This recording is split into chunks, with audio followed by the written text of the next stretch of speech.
فكرت كتير قبل ما اجي اتكلم معاكم النهارده، ومش عارفه كلامي ده هيفرق معاكم ولا لا، بس هيفرق قوي مع نفسي.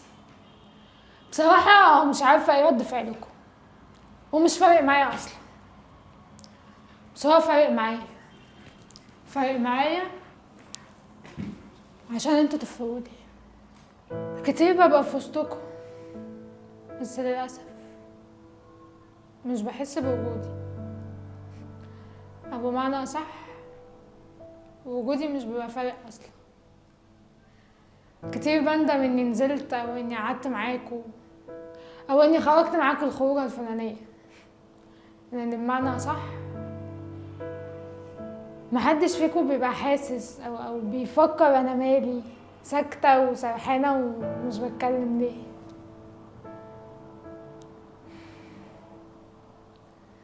كل مره بقول فيها همشي واستغنى انا الاول، قلبي وعقلي بيقول لي لا، استني ما تمشيش. انا في اللحظه دي بحس اني اضعف بني ادمه في العالم،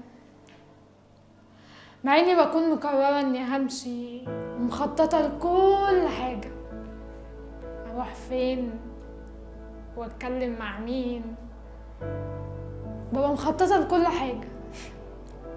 ما هو كده كده الناس بتقول عليا اجتماعيه وما فيش مني اتنين. الناس ما تعرفش اللي فيها، الناس ما تعرفش اللي جوه. اللي جوه شخص وحيد فاضي، كل لما يجي يفكر ازاي يسعدكوا انتوا ويبسطكوا انتوا. هو مش بيبقى مستني اي حاجة، هو بيبقى بس عايز شوية حب واهتمام، حتى ولو جزء بسيط من اللي هو بيديه.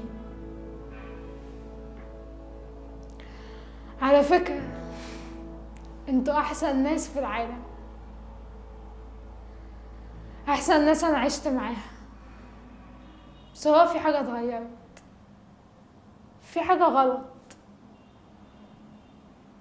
هو انا مش عارفة ايه هي، يمكن ما تكونش غلطتكم، بس كل اللي انا عارفاه